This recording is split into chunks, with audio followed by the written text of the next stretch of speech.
So we're here at the 50th Annual New York Film Festival, and the closing night gala is for Flight, which is not only a major Oscar contender, but one of the more mysterious films of the year. Let's see if we can't find out a little bit more about it here on the red carpet. How do you make a pilot who's an addict sympathetic, somebody you can root for? He has me answering these questions, I think, because I think he gets to the core of the person.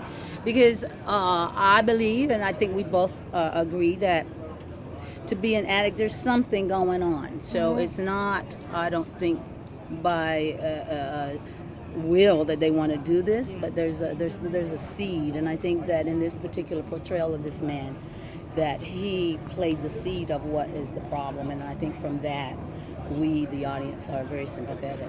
And there you have it. Thank you. There's a lot of addicts out there.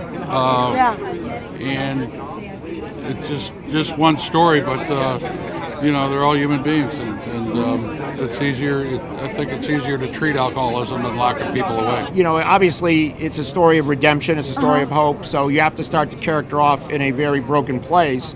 So I wanted to make the movie because I thought it was an important story. I thought it was a complex story and a very exciting story. There's a personal end to this story because I got sober in my 20s, and so there was that draw for me, and I was also always a nervous flyer, so I kind of combined like my two great fears of drinking myself to death and dying in a plane crash, and the curiosity of like, what is the temperament of a pilot, and what if there was a pilot who had this issue? Oh, wow. I think that's what one of the things John Gatins was trying to do, is create this character with this morally ambiguous center, and it's up to you to decide what you'd like him to do. I think that was always the problem when I read the script. I said, they really got to find, and before, I think I read it once before Denzel, or he was negotiating, and I could see him playing, because that's a very fine line. There's not many people who can play this character and come off sympathetic. You produced this film.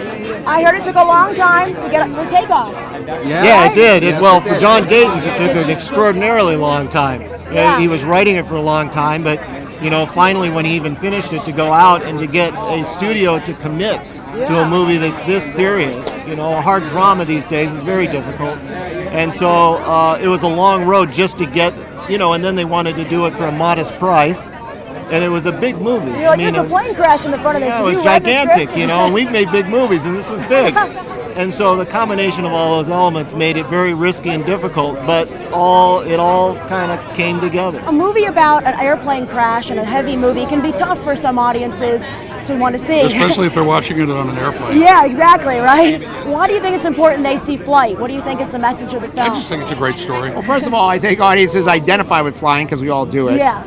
And secondly, you only want to see harrowing plane flights like that in the movies. Yeah. You don't want to see them. You don't want to really, see them in real life.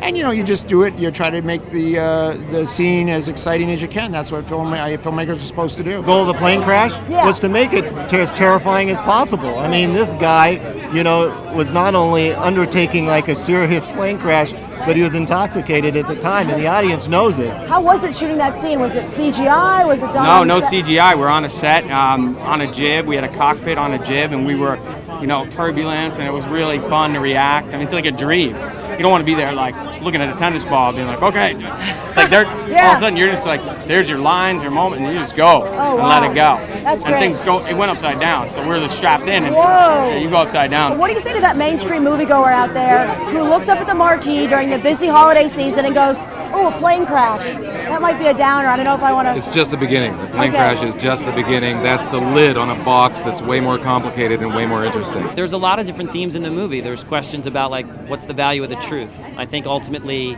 you want to ask of this character, like, should he get this pass for doing this amazing piece of flying, or he commits a felony but saves lives. So there's a morality tale to it as well.